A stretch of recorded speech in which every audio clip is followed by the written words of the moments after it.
When financial experts start talking about the yield curve, most people stop listening. It sounds distant, technical, something for economists and bankers, not for ordinary people. But every time this curve bends the wrong way, history changes. 1929, 2008, and now, 2025. Each time the same quiet warning appeared. Each time the world ignored it. And each time everything fell apart. Because the yield curve is not just a chart, it's the heartbeat of the global economy. And today, that heartbeat is flipping upside down. The signal beneath the surface. The heart of an economy is not money. It's trust. The yield curve measures that trust, the faith people have in the future. It compares short-term interest rates with long-term ones. Normally, the longer you lend money, the more interest you earn. That makes sense. More time, more risk, more reward. But sometimes the pattern reverses. Short-term rates rise above long-term ones. And when that happens, it's like water flowing uphill. It's not supposed to. That's the market's way of whispering. Something's wrong. It happened before the Great Depression. It happened before the 2008 collapse. And it's happening again. Right now. This isn't luck. It isn't coincidence. It's mathematics. It's human behavior, repeating itself. 1929. The anatomy of a collapse. At the end of the 1920s, America was euphoric. New technology, new money, new dreams, radios, automobiles, skyscrapers. A new age of endless growth. Everyone believed the good times would never end. People borrowed money to buy stocks. Banks handed out loans like candy. Newspapers declared prosperity was here to stay. But under the surface, the yield curve had already flipped. The system was whispering, "This won't last." No one listened. 18 months later, Black Tuesday hit. Stocks imploded. Banks collapsed. Jobs disappeared. And the world entered a decade of darkness. The lesson was brutal, but simple. It wasn't the crash that destroyed the economy. It was the arrogance that came before it. The belief that this time, it's different. 2008, the lesson forgotten. 79 years later, the same arrogance returned, but it had a new name: financial innovation. Banks wrapped risky mortgages in shiny packages and called them safe. Families bought homes they couldn't afford. Wall Street believed the old rules no longer applied. But in 2006, the yield curve inverted again. It whispered the same warning, and again no one listened. 2 years later, the world woke up to chaos. Homes lost, jobs vanished, banks failed, trillions printed to keep the system alive. But what did we really save?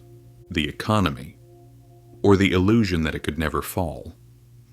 2008 wasn't just a financial crash. It was a mirror, showing how easily we forget what greed looks like when it hides behind progress. 2025. The third act of history. And now the same signal has returned, but this time the scale is bigger, faster, and more complex than ever before. In 1929, panic spread by telegram. In 2008, it spread through computers. Today, it spreads at the speed of light. Through algorithms, crypto exchanges, and trading systems that can erase billions in seconds. Every part of our financial world is connected. A tremor in one corner can shake the entire planet. Debt is everywhere. Governments owe trillions. Corporations owe trillions. Households are drowning. We've built a global economy that survives only as long as people keep borrowing. Cheap money made it feel effortless. Now the cheap money is gone, but the withdrawal has begun. The global economy looks strong on paper, but in reality it's fragile, glass pretending to be steel. The illusion of control. For decades, central banks have played the same game: crisis, print money, recession, lower rates. It worked until it didn't. Every rescue created new problems. Each bailout built the next bubble.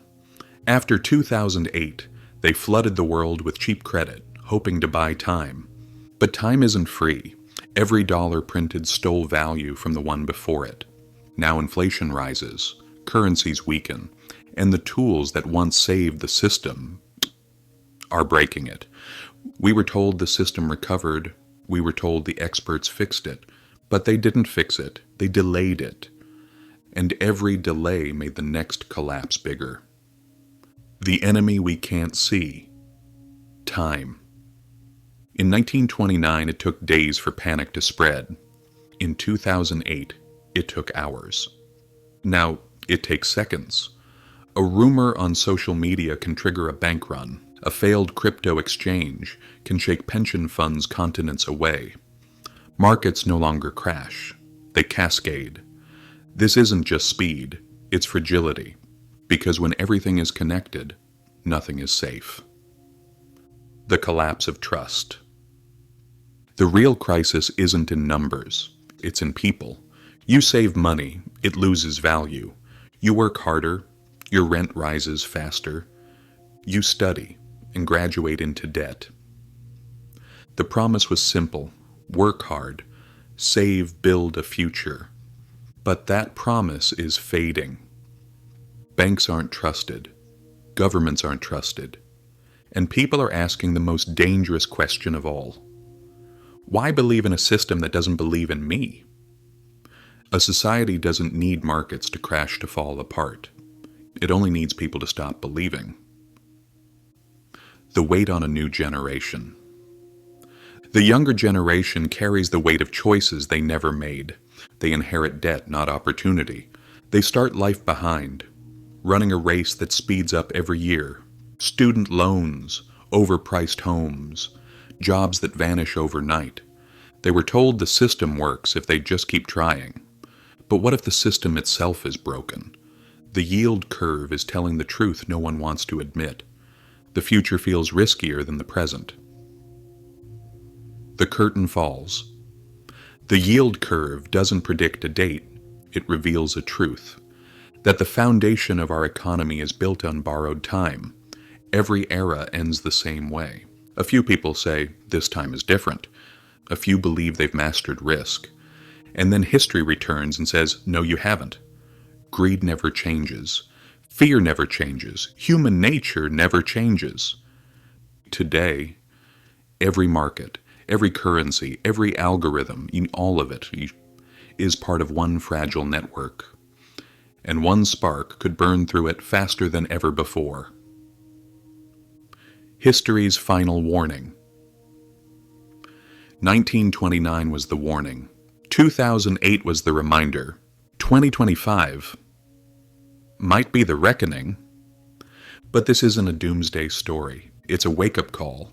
History doesn't just tell us what happened. It shows us what we refuse to learn. Every collapse had signals. Every signal was ignored. Now the warnings are everywhere. Not just in data and charts, but in daily life, in prices, in debt, in frustration. The yield curve isn't predicting disaster. It's revealing who we've become. A society addicted to comfort, terrified of pain, blind to its own past. The voice of history. The yield curve isn't a chart, it's a mirror. And when we look into it, we don't just see the economy. We see ourselves, our habits, our mistakes, our arrogance. History doesn't repeat, it warns. And when we don't listen, it makes us remember. The hard way. Today that warning is louder than ever. It echoes through every market, every policy, every conversation about money and power. Because this isn't just a financial story, it's a human one. History is speaking again. The question is, are we listening?